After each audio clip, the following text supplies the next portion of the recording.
Hello, everybody, and welcome to another scintillating and exciting episode of the Chocolate Bros podcast. Go ahead, Brian. Bring us in. This is the Chocolate Bros podcast. It's scintillating. It's exciting. It's super wonderful to be here with you all today. I am Brian. That is Adam, and we're bros. We're brothers. We own a chocolate business called Fortunato Chocolate. Check us out at fortunatochocolate.com. Brian, we were just before we got on here, we were talking about the fact that we have a nice day here in the Pacific Northwest. A sunny day snuck through.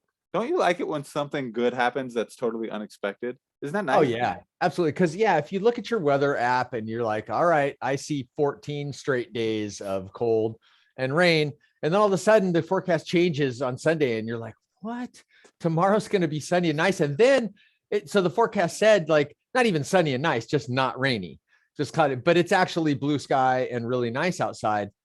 It's great. I'm gonna give you another example. So we have several Mexican people working for our company, and then obviously we do business with all these Peruvian folks. On a number of occasions, I've showed up at the office to find out that one of our employees has brought in Mexican food that they made for the whole team. Just a nice little surprise in life. You weren't expecting Mexican food, you get it. You weren't expecting a nice day, but you get one. That's one of the beautiful things in life. Unexpected good things happening. Absolutely. It's like finding a $10 bill that you'd forgot you left in your back pocket. Oh, that's so sweet, dude. It's crinkly. And then you put your pants on, you reach in there, you're like, did I leave a receipt back here? Yeah. That's not a receipt. That's $10. I'm spending it. I'm going to spend it on whatever I want. Well, prudence requires me to say that you should obviously put that in the bank and save it. At the very least, you should set aside 30% for taxes. That's right. $3 to the bank, $7. And then 10% for savings. Mm-hmm. Yeah, and then you can do whatever you want with charity. Don't forget, you got to give some of that to charity. So you can chop it up a little bit. You got to tithe, but still sweet to find $10 in your pocket though. That's $4. That's right. That's like a buck. That's like a net $1.25 to you can get something with that. You can get one of those donut thingies at the gas station. Let me just say this, man. If you can't enjoy, if you got so many rules in your life, you're so rigid that you can't enjoy finding a $10 bill in your pocket without having to follow all your rules, you need to loosen it up a little bit. You're not living right, man. Shake it out, loosen up, get hip, folks. Come on. Go blow that $10. Go have fun with that. Jams. That's right. Get yourself some junk food. Yeah, go burn the funk, man. Absolutely. Burn the funk. Hey, burn off the funk. We're burning the funk. Gotta burn the funk. Absolutely. Now, Adam, I know that you were obviously in a very successful garage band in college. What was the name of your band again? It was also called Funk Burn. Oh, that's a weird coincidence. I had forgot. It wasn't a funk band. Wait, I have a question, and you can tell me the truth now because we're years past this. Was your Funk Burn a tribute band to my Funk Burn, to the original Funk Burn? It was a tribute band, wasn't it? Yeah. I mean, you're decades older than me, so that gave me some time to really appreciate the work that the original Funk Burn had done and come up with a tribute band. Absolutely. I maintain that you should have gone with Funkin' Burnin' just to set it off a little bit, but whatever. A little German vibe. A little Du Hast Mesh. Do you remember the song Du Hast Mesh? Du Hast Meshed? No, was that your big hit? Was that Funk Burn 2's big hit? Du Hast Mesh was a famous German metal song that made the rounds here in the United States for a while. And I remember once we went to Bolivia because my wife's brother lives in Bolivia, and he married a Bolivian woman, even though he's Peruvian, because my wife is Peruvian. And we went and we got into this thing where we were all putting on the songs that we liked. And so I put on like Lionel Richie, I'm Easy Like Sunday Morning, and then the Peruvians put on like Peruvian songs. And I remember it came to her turn. Her name's Fabiola. And she put on Du Hast Mesh, and we were all like, okay, didn't know we were doing German metal here. But I guess that's what we're getting into here in the town of San Ignacio, Bolivia. Apparently the German metal is big in San Ignacio. Yeah. Dude, look up Du Hast Mesh after we get off this call. Funkin' Burnin'. I could imagine the group Funkin' Burnin' doing a Du Hast Mesh cover. Absolutely. That would be their tribute to whichever German metal band that came from. If I started a band today, something with the word bald would be in the title. Absolutely. Yeah. Baldies are burning, something like that. Just Baldies. The Baldies. The That'd be, Baldies. that'd be good with your big hit, scraping the rubble, right? Yeah, nice. Dude, you're really good at thinking of band names and names of songs that those bands would be singing. Right. And then the tribute to Scraping the Rubble would be Rubble Scraper. Absolutely. Very good, bro. Yeah. Well played. So all this aside, on our last episode, we were talking about every single step in the chocolate making process. And where That's we right. left off, No, we were at roasting when we left off. Before we get back into that, I should just say thank you to all the listeners out there and all the people that buy the chocolate, and remind everybody about what we talked about last time. Christmas is coming. Postal service may or may not be slow. It certainly was the last couple of years around Christmas. And we urge you to get out ahead of any potential delays from the USPS. And if you wanted to get some chocolate for the Christmas season, we have it in stock, and it will get there in plenty of good time if you get out there right now. So go on over to fortunatochocolate.com and make your order. And we just want to thank everybody from the bottom of our hearts for your patronage and for choosing us. We just couldn't be more appreciative. Yeah, there's a lot of chocolate companies in the world that people can choose from. So the fact that they choose us means the world. It means the world. We do not take it for granted. Brian, one question I'm getting quite a lot is, when are Texas and Florida and some of the southern states going to come back online? Right. So I use, in order to determine that, I use the NOAA graphical forecast map, the National Oceanic and Atmospheric Administration National Weather Service forecast map. And what I'm seeing is that through this coming Thursday and Friday, big portions, most of Florida and a big chunk of southern Texas are still decidedly in the red, which means from 80 to 90 or even more degrees. And then over Saturday and Sunday, this next weekend that's coming up, it gets a lot better. They're in the yellow, which is 70 to 80. That's where we want to see. So I'm looking to wait one more day. If I see that it stays into the yellow through next week, I'm just going to go ahead and open them up. So I would say we're no more than a couple of days from opening up Texas, Florida, awesome. Arizona, a little tougher. And I'm going to take a look at Hawaii as well. I just got an email request from someone for Hawaii. So I think there's a good chance. I mean, California's open, and frankly, SoCal is technically too hot to be sending chocolate to now, but we haven't had any complaints right now. The USPS seems to be delivering at a fair clip, and we haven't had any damage complaints. So I'd say it's no more than a couple of days from opening up those two holdout states. You know what? Let me just do a quick shout out to the USPS. Those guys don't get enough credit. The USPS guy who comes and picks up chocolate from our office, from our store, Jeff. I believe his name is Jeff. You know Jeff? Jeff's a great guy. By the way, he delivers to my house. That's a good dude right there, man. He's a hard worker. He's friendly, and USPS delivers a lot of packages, and for a very reasonable price. They don't get enough credit. Shout out USPS. If any USPS folks are listening, thank you. Thank you. Absolutely. I'm sure they've got some management issues, and they've got some financial structure issues, some of which is not their fault. It's put on by Congress. The people of the USPS, it's a fairly stale joke to talk about going postal and all that, but the people I deal with at the USPS are good folks. Dude. Good folks working hard, just trying to do their best in the face of an overwhelming amount of packages. I mean, it's like what Newman said, the famous character from Seinfeld. He's like, the mail never stops coming. It never, ever stops coming. There's never not a line. There's never not a full basket of parcels to go out.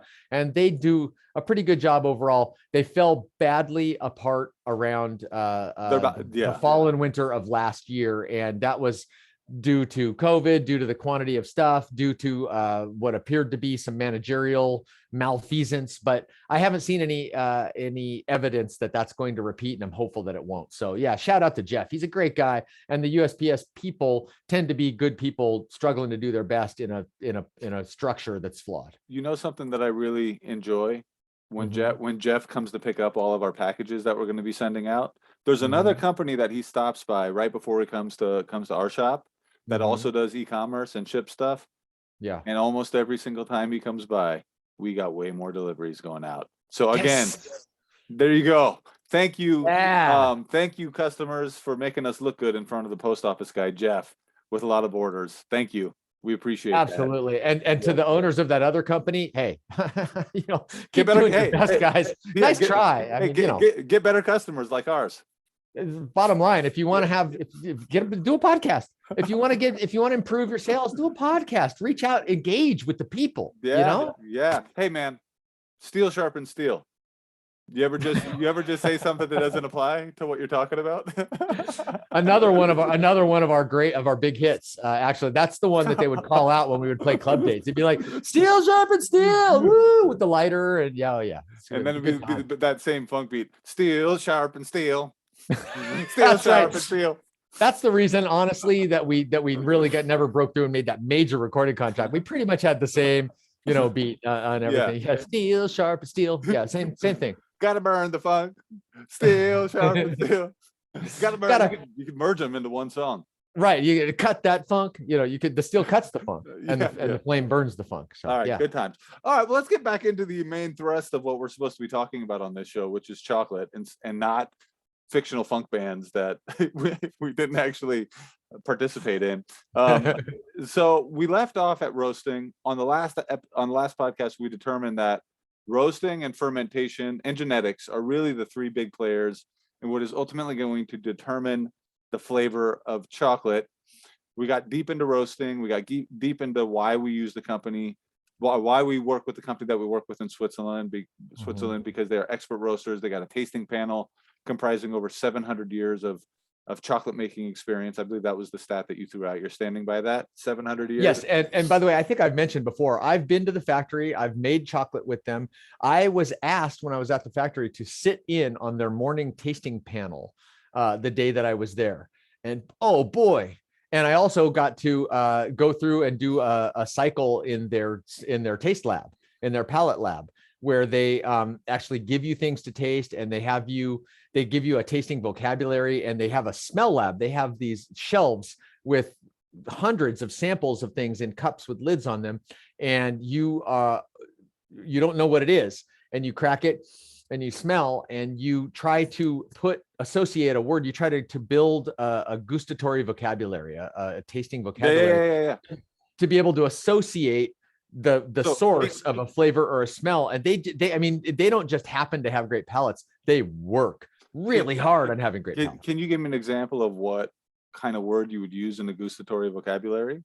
Well, it's just a matter of like, if pungent or sweet, no, or like this. No, you're just trying to name the thing. So if you had 5 cups of things in front of you that had a lid on it, and you didn't know what those things were, and some of them could be fairly esoteric things, and you had to smell them with no knowledge of what it was, not fruit, vegetable, liquid, spice, nothing. You just got an odor. What happens is, when you're completely otherwise unaware of what it is, you'll smell it and you go, oh, I know what that is, but there's no connection between your olfactory sense and the vocabulary that your brain generates. You'll know what it is because you smelled it or tasted it before, but you can't put a word to it. You can't identify it. And so that happens with, if you smell fresh black pepper, you would know what that was, but you might not be able to actually call it forth and say it. So you're not trying to say it's pungent, because those words are fairly subjective. What you're trying to do is objectively just name the object. And that's really surprisingly hard to do. It takes a lot of practice to get good at that. And then is the end game of that so that when you taste chocolate, you can say, I taste black pepper here. It's got a note of black pepper. It's got a note of cardamom or something. So cardamom is a word that often gets associated with a flavor note of chocolate, but most people have never seen cardamom and don't really know what it tastes or smells like. So what that lab does, so something as simple as, I'm trying to remember, I think there was one that stumped me, and it was like, I want to say peach or cantaloupe, something like that. And they had it dried in there, and it was extremely odoriferous. It had a strong odor. Okay. And I opened the lid, and I was like, oh, I knew what it was. I've smelled it and tasted it 1,000 times, but I could not make the connection between what my nose was telling me and create the word and bring it forth to say it. And she said, yes, you're doing what everybody does the first time they go through the smell lab. This is why we have to build a vocabulary. And so when you taste chocolate, the person who's not trained up will taste chocolate and will revert to several very, very well established neurological pathways. It's nutty, it's chocolatey, it's bitter. But that's not detailed enough to really tune in the roasting that they want. That's right. So what they're trying to get to are subtle things like spices. Like, is it peppery? Does it have a caramel flavor? What nut does it taste? Does it have a pistachio kind of tinge? Is it like a cashew, a peanut? All these things have different flavors, and you can differentiate them when you know what you're doing. But if you put it in completely blind, or if you just smell it, it's very difficult. And developing your olfactory sense, that's a big part of developing your ability to use your palate to develop flavors. Absolutely. The gustatory sense, the taste sense, and the olfactory or smell sense are very, very intrinsically linked. And so they have a whole process that they bring all their chocolate employees through, where they try to build that up, because those employees come up through the ranks. That's why they have so many years of experience. Those people are lifers in that company, and they start on the production floor, operating machine, and eventually they're going to end up in that office on the tasting panel. But even while they're doing machine work, they're developing their palate, they're developing their ability. Yeah. And can I just say something about the word odoriferous? Mm-hmm. That just means it smells strong, right? It's got a strong smell. Yes. Yeah. I'm not blaming you, because I've also used that word odoriferous. I'm not trying to hold you accountable for using a word that's unnecessarily complex. Mm-hmm. But that word in particular, I've used it before. Just seems like kind of a weird word to be using, man. Odoriferous. Mm-hmm. Well, I'm kind of a weird guy, so I don't mind using a weird word once in a while. I've used it too. When I use it, I said, "Yeah, man, that's real odoriferous." I thought, man, see, Adam, but here's the difference, because I used it in a really acceptable way. But you sound very pretentious when you say that, Adam. Yeah. I have to say, you're coming across as very pretentious and elitist and exclusionary. And I don't support that, Adam. I'm with the people. I wonder if people were to meet us, who they would consider to be more pretentious, me or you. Oh, absolutely you. There's no doubt about it. You're far more pretentious than I am, Adam, and that's a well-known fact. I don't think so, man. All the people are saying that, Adam, that when you look at the ratings, when you look at the reviews, just your band name, how pretentious is it to assume that you can copy our music? Okay, with your band, you call it a tribute, I call it pretentious. I think it's pretty humble, to put another band up on a pedestal like that. It would be in another person's hands, but unfortunately in yours, it's just purely pretentious. Yeah, you give me something humble, I'll make it pretentious. Absolutely, yeah. Absolutely. No, so that was another diversion. Yeah. So just to retouch on it, that's why they're so good at what they do. So, okay, you got the roast, and that is developed through their boundless knowledge of how to develop a roasting profile. And what you get out of that is a hot, literally steaming mass of superheated cacao beans. And so you're roasting them in a drum. This is not even a drum roaster. It's a circular ball roaster. Okay, gotcha. It's in the shape of a ball. It's metal. This thing is like $1 million. And remember, you said you put rods in there so that it affects the flow of the cacao that's being roasted. Yes, in a drum roaster, they're not rods, they're fins actually that come there. So this is the internal surface of the drum. There are fins that come up. If you I'm trying to think of something similar, there's really nothing similar like that. I guess it's the same theory as a washing machine that has a cylindrical drum, and in the center is a spindle with fins on it that help to move and move the fins that come off the drum are meant to make the cacao move in a certain way so that it all gets mixed together. Okay. And it ends up being done. And what happens is when you heat it up, and as the moisture content of the cacao bean is escaping, it ends up at a certain point kind of popping the shell loose, the adherence that the shell has to the meat of the bean. It kind of pops out. And you can hear it popping, but it stays physically on there, but it's kind of loosely around the bean instead of being adhered to the bean. As a side note, yeah, it's super hard to peel a raw cacao bean. I mean, it's not like the hardest thing in the world, but to just do it without roasting it is extremely hard. And that's why a lot of people who use the expression raw cacao, like if you ever buy a product that's advertising itself as raw cacao, that's probably not exactly true, because to peel raw cacao and make a product with it in mass is extremely difficult to do. Some companies do it, but it's really hard. In many cases, yeah. So what happens with that is even on a raw cacao, an unroasted cacao bean that is easy to get the shell off, there's always a couple of places where it's just stuck. Yeah. You can kind of use your fingernail to really scrape it up, but you can't do that in volume to make chocolate. So yeah. And you don't want to be consuming cacao husks generally. No, you don't. So you can assume a couple things about what's called raw cacao. There's kind of like two options there. One is they can blast it with just a super short blast of something hot enough to disengage that skin, but not to like roast the inside of the bean, or you're eating shell that you really don't want to be eating. Yeah. All right. Anyways, keep going, bro. So Yeah. So it comes out of the roaster. It's a steaming pile of it's hot literally, cacao. so there's still the remains of a little bit of moisture content coming out of this thing, and they continue to roast. So typically they will come out of the roaster itself and go into a cooler. And the cooler is typically, it's sort of a basin, sort of usually a circular basin with a mesh stainless steel floor on it and a fan underneath that. And it's got a central like spindle and arms, 2 or 3 arms with some like veins off them. And this rotates the beans and it moves the beans around. And meanwhile, there's a fan sucking the air down through that stainless steel mesh. And so it's bringing cooler air from up above the beans and passing it through the beans. It's pulling the heat down off the beans. And this rotating kind of fan blade apparatus is moving the beans around and trying to get them maximum exposure to the air. And they will go into this cooling. And the reason that they do that is because if you leave them in that hot mass, and particularly for the beans that are kind of on the bottom side of that pile, they'll continue to roast and they'll end up over roasting. So as soon as you get them, that's why actually when you're roasting cacao, you pull the beans out like 3 minutes before they're actually done roasting, and they'll finish roasting in the cooler, in the bean cooler. And all of this has been being done with extreme Swiss precision, I'd imagine.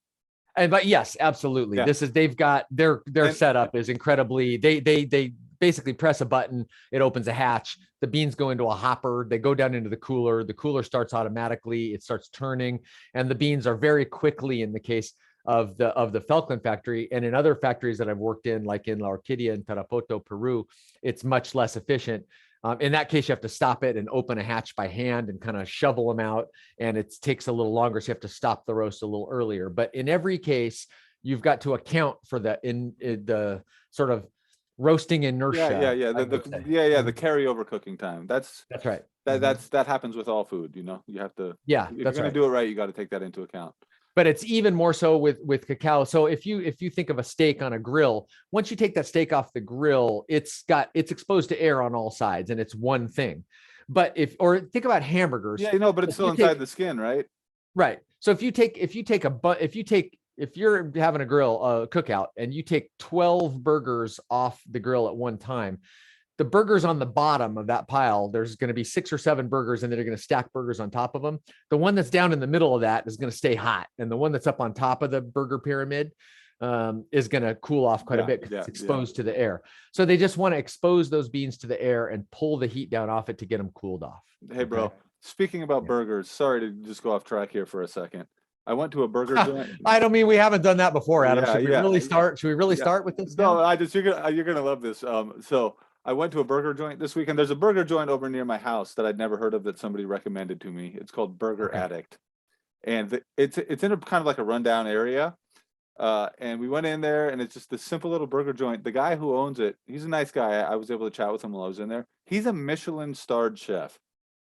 I read about him online. He's a Michelin-starred chef who gave up working in a restaurant and started a burger joint in a rundown area in Renton. It's called Burger Addict.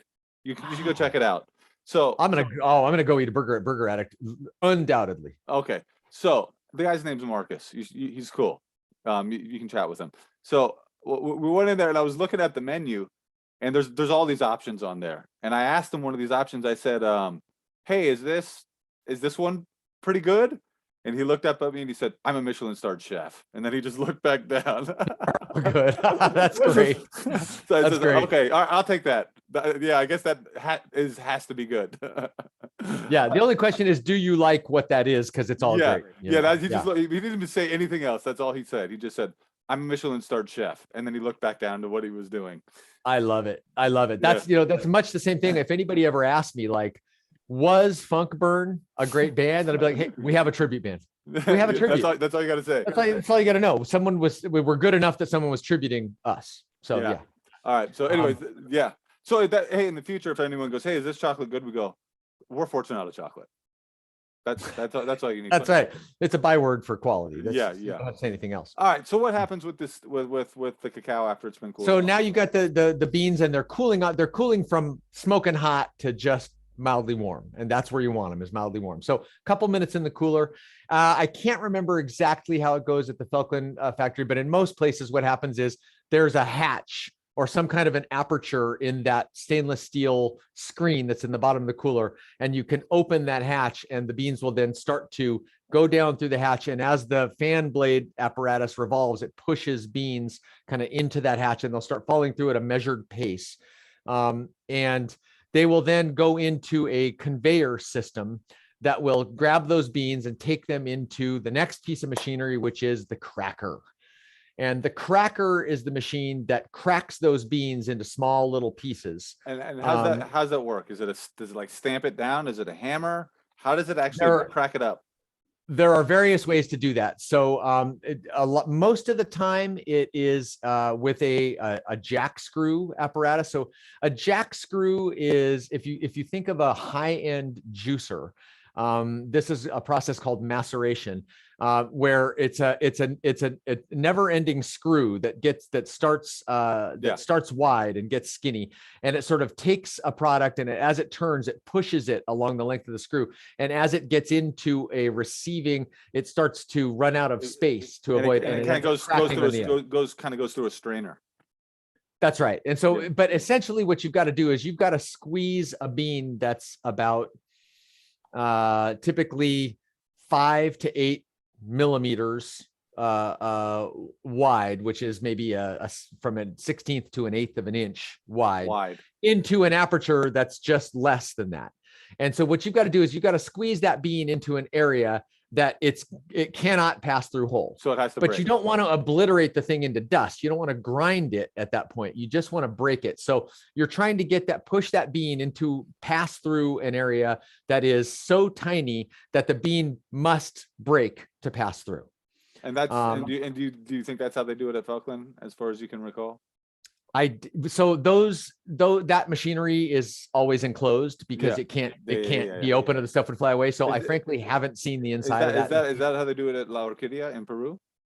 At La Orquídea in Peru, yes, they have a jack screw that they have so what happens at La Orquídea is it goes out from the cooler, it goes down and it gets into a conveyor that's sort of a endless conveyor with little angled shelves on it, and the beans fall into those shelves and get transported up, and then as they get transported up, they get deposited into a large jack screw assembly, which turns them into an area, and it ends up going through a little aperture where they get crushed by the blades of the jack screw against the edge of the like conical receptor, and then they must break. They cannot pass through that aperture without breaking. All right, let me say to the folks listening, La Orquídea is a chocolate making company in Peru that has allowed us to use their factory to make our own chocolate for some Peruvian clients in the past, and Brian has made the chocolate in those circumstances.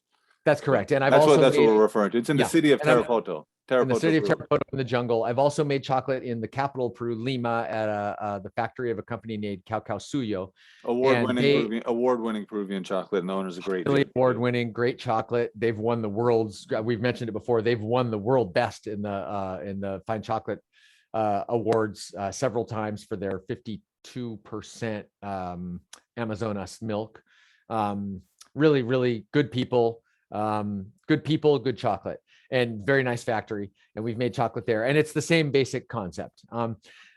Like I say, you could use, I had thought about adapting a coffee sheller, which is basically just, it takes the beans and it passes them through. You could do it with a rotating grinding plates, as long as those beans pass through a very small, very thin aperture that is just too thin for a whole bean to pass through, and they can't just back up. They get driven by the grabbing power or the relentless turning of a jack screw. They must break to pass through. And because they've been roasted, I would imagine they're more brittle than they otherwise. That's right. So they're brittle and dry. They want to break at that point. They kind of just pop apart. So, and then what you've got are little bits of roasted cacao, which are nibs, and lots of shell and kind of some dust and stuff that forms up in the process.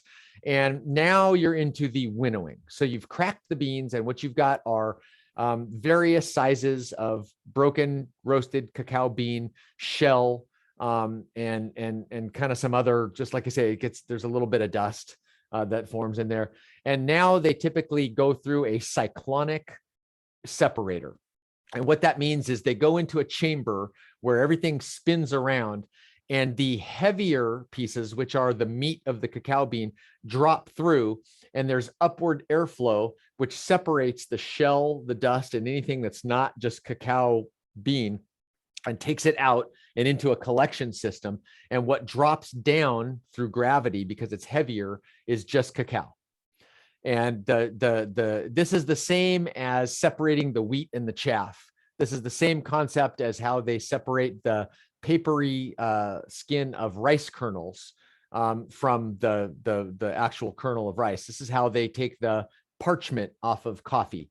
You have to get it into a cyclonic collection system, and the heavier thing that you want to drop through drops down, while air blows the chaff, the shell, whatever you don't want, up and into a collection system for discarding.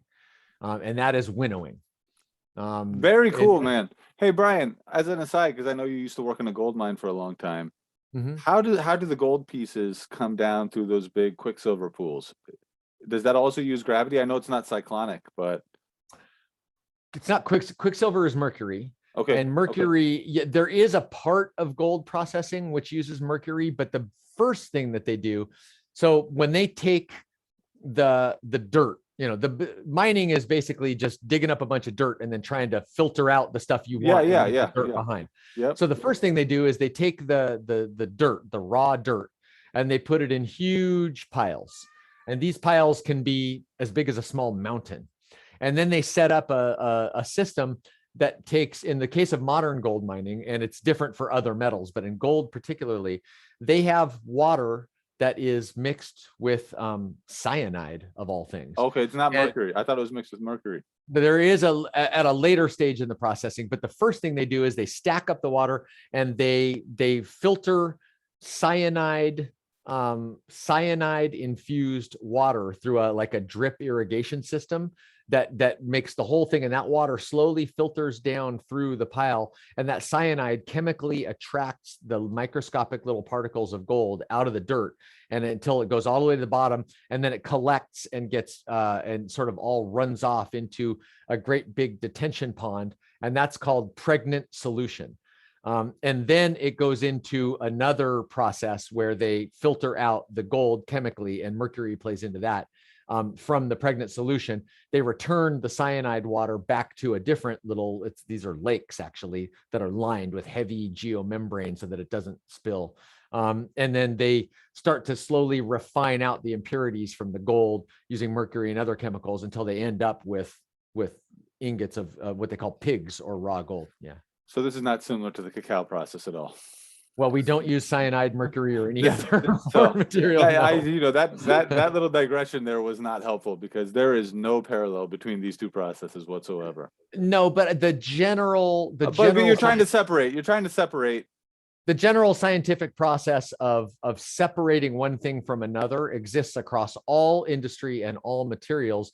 But what you use, so in the case of agricultural commodities in particular, when you're talking about anything that's got a shell or a husk, typically what you need to do is separate that shell or husk from the kernel, and then use air to blow the lighter chaff away from the heavier product that you want to fall through.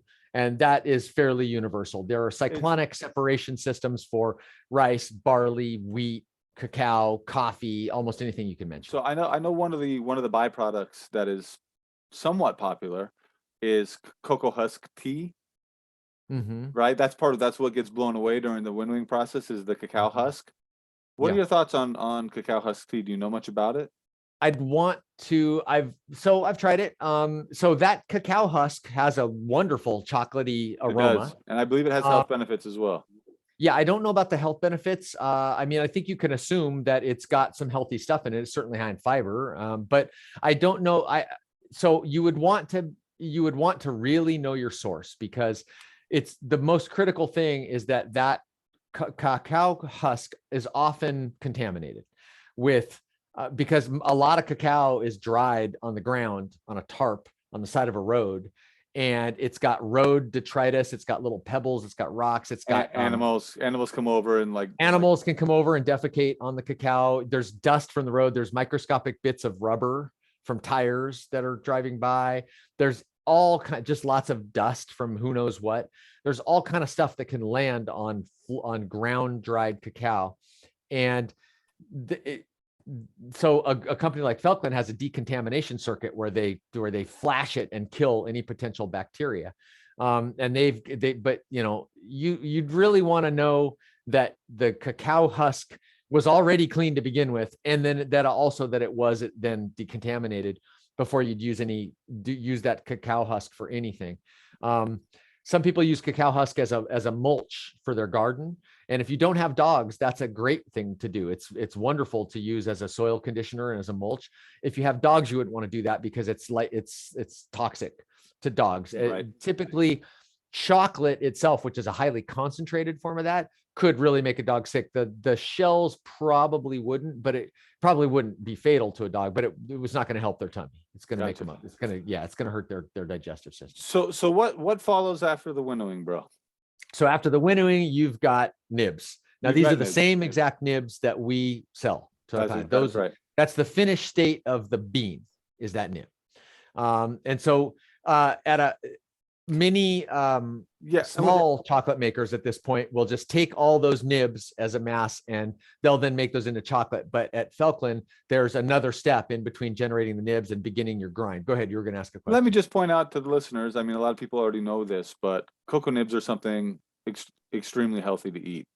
Oh boy. Yeah. I did some research. I've done research in the past, but I took advantage of some free time that I had over the weekend to read a little bit more about nibs. High in protein, more protein than eggs, more antioxidants than just about any food, a whole bunch of minerals, magnesium, copper, iron, manganese. Yeah. Really nutrition dense thing to eat. Cacao nibs. Let me just make a pitch for these nibs, because I do get a fair amount of people that try the nibs and then write to me and say, gosh, these nibs are not what I'm expecting. They're not sweet. They're not. So this is the base material of chocolate. It's not chocolate. And you're expecting a certain level of sweetness and a certain refined mouthfeel. These are crunchy little cocoa bombs. It's an extremely intense flavor. It's a little bitter. Ours are way less bitter than most. It's a little bitter. It's a little astringent, but it's got a marvelous flavor. But the thing is, eating them straight as a snack is a little bit tougher way to go. But I'll tell you what they are absolutely amazing for. And I'm just looking up on our webpage. We have a 4.5 star review average. We've got 83 reviews for the nibs, and they're 4.5 star reviewed. 74, we got 77 reviews are 4 and 5 star, and only 4 are 1 or 2 star. And that goes to show you that people that try it really love it. The people that respond really love it. And what these nibs are really, really so good for is to use in other things. If you're baking anything, the nibs are a wonderful addition. Cookies, brownies, fudge, cake. It gives it a crunch and a deep, deep cacao chocolate flavor that cannot be underestimated. It's so good. A deep chocolate flavor. Oh, it cannot be. The chocolate flavors. The nibs give it a deep chocolate flavor. Yeah. Well, I'm telling you here, something that nobody's thinking about that we did over the weekend. In fact, I'm going to start to advocate that we make this a standalone product. I'm going to highly recommend that everybody take cacao nibs, put them in a food processor, grind them up, or put them in a blender, grind them up, hit them with a little low glycemic load sweetener like a monk fruit or a coconut sugar, and make like a slightly sweetened cocoa nib powder. Is this a powdered sweetener or a liquid sweetener? This is powdered. Just mix them up. Xylitol, yeah, something Dude, like that. so that you can actually can eat straight, and it's delicious. But then you could sprinkle that on stuff. Again, if you want to use it in baking, you easily could. We made a fruit salad for breakfast on Saturday morning, and I just sprinkled a bunch of this Nibs mixture that I'm describing, and it was delicious. Yeah, absolutely. And so hold on. Go ahead. Delicious. I just want to put a little extra emphasis on that. I like that. You gave it a little oomph. That it really needed. Delicious. Do it, people. Do it. Get some nibs, grind them up, sweeten them a little bit, just a little bit, according to your taste. What kind of a ratio are we talking about here? How many parts nib to how many parts sweetener? I went 4-to-1. So we had 80%. 80%. In our case, we did 80% cocoa nibs with 20% coconut sugar. And how fine? Did you get it powdery or just a little less chunky? I would say probably like drip coffee grind. So pretty powdery. If you do that, that will also that coats fruit. So I also took some of that mixture and just rolled some raspberries around in it, and it coated the raspberries. Okay, so you're talking not like a coarse, like a French press grind. You're talking about a more of a medium, coarseness of a drip coffee grind. Yeah. Put it in a food processor; it'll happen automatically. Oh, that's great, Adam. I had never thought about it. So what I use them for, if I'm having yogurt, if I'm having ice cream, I'll sprinkle some nibs on there. Nibs on ice cream. Crunch, a little texture. Oh boy, if you take vanilla ice cream. Now, I don't like vanilla ice cream. I find it boring and insipid. But if you put some nibs on there, strong feelings about vanilla ice cream. By the way, I will not apologize for my views on vanilla ice cream, Adam, and don't you ask me to. I'm not a fan of the vanilla ice cream, and I never will be. It's boring. It's insipid. Okay, it is. Anybody who's listening out there, we're just going to have to disagree on this. Okay, we don't have to agree to disagree. We just disagree. I've seen you keep your cool in some really stressful situations. I'm tired of holding it in, Adam. I'm tired of bottling this up.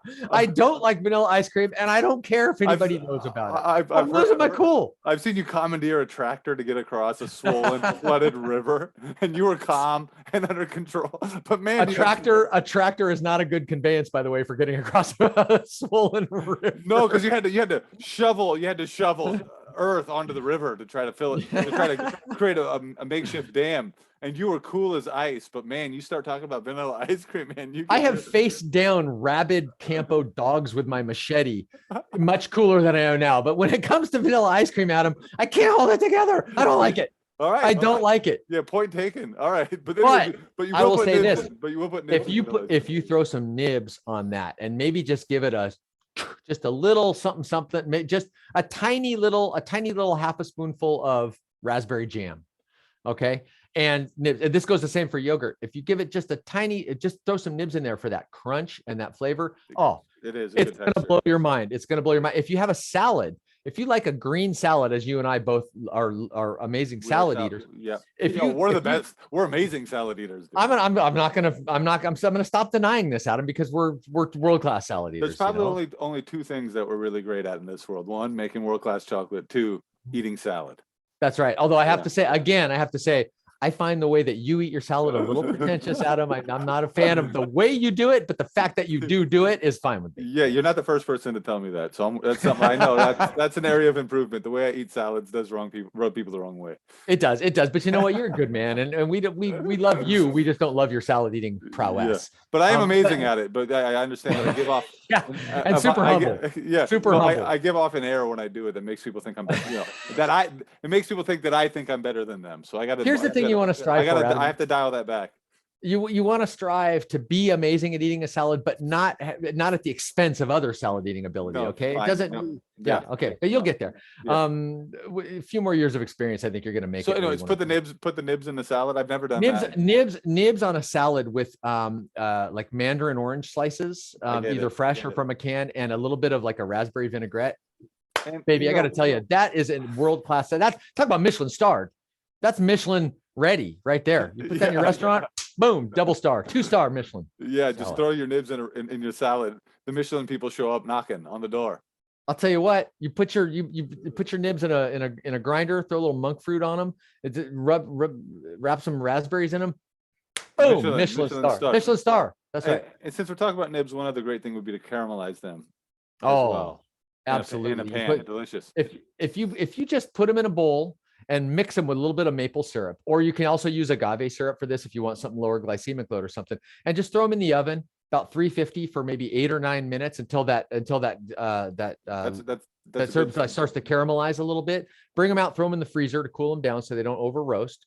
Oh man, easy. I'll tell you what, that's a snack. So what'll happen is they're so good that you'll eat too many of them, and the theobromine and caffeine content in the nibs will start to make you a little jittery, because you won't be able to stop eating them. They're that delicious. They are. Yeah. They're delicious. So, all right, we went on a nice nibs rant there. Let's get back on track. So we've winnowed.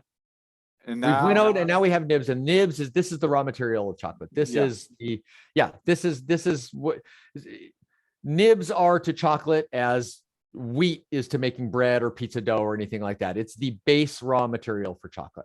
Now at Felkland, they have the kind of machinery that allows them to take another step, which is they have a nibs sizer, which is a big machine, as big as the office I'm standing in. And the nibs come out of the winnowing machine, and they go into the sizer. And this is a series of vibrating mesh levels. And it vibrates, and the nibs kind of bounce around on the vibrating. And the mesh has various sizes. It starts with bigger apertures in the mesh, and pieces that are small enough to fall through the mesh fall through, and pieces that are big enough to not be able to fall through stay on that level. And so as you get to this series of vibrating, you end up with just the biggest pieces at the top, and then the medium pieces, and then the medium smalls, and then the smallest pieces down on the bottom level. And those go into different hoppers and come out and go into different areas.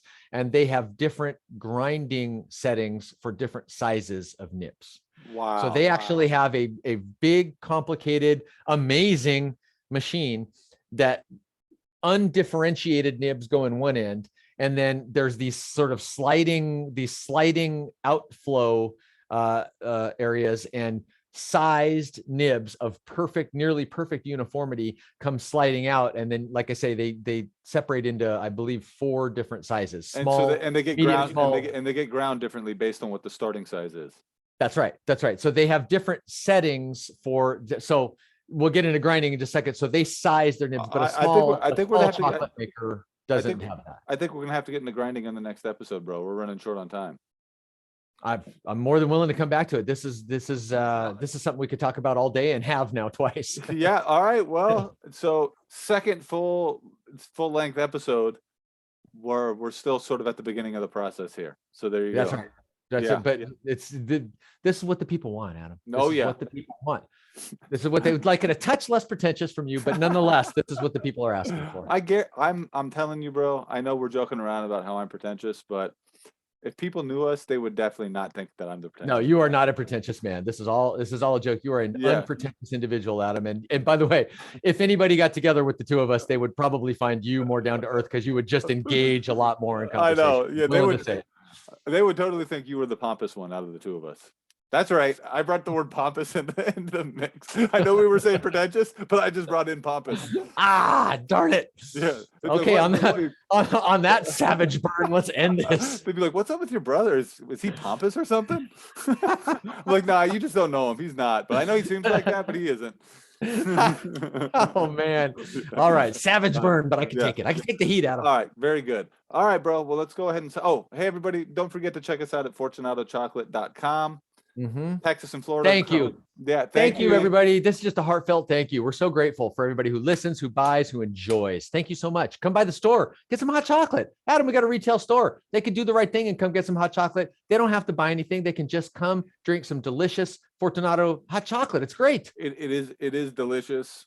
Yes. It's one of life's, a really good cup of hot chocolate is one of life's simple pleasures. It is simple and the opposite of pretentious. It is just great. It is. And we give it away for free all day, every day. So just come by. If you're in the Seattle area, anywhere in the Seattle area. I think I've got, for the people that actually watch this on a video feed, we've got these little cards, free hot chocolate. This is going to show us backwards because I have my thing flipped around, but free hot chocolate member card. You get this member. You're in the club. You're in the hot chocolate club. And if you are listening to this podcast, you don't even need the card. Just come in. I'll give you one when you show up. You're already in. So just come on by. You're right in there. I updated the address on the website. So if you go to the contact us page on the website, That's got the shop address. So come check us out. And Brian, why don't you go ahead and sign us off with the Fortunato jingle, man, and we'll take it from there. Fortunato, yum. I went with the jazz hands that time. I thought it would accentuate. Yeah. And then I'll follow up with steel, sharp, and steel. Steel, sharp, and steel. Good stuff. Burn the funk. Gotta burn the funk. All right, man. We'll talk to y'all later. All right. Bye, everybody. Bye.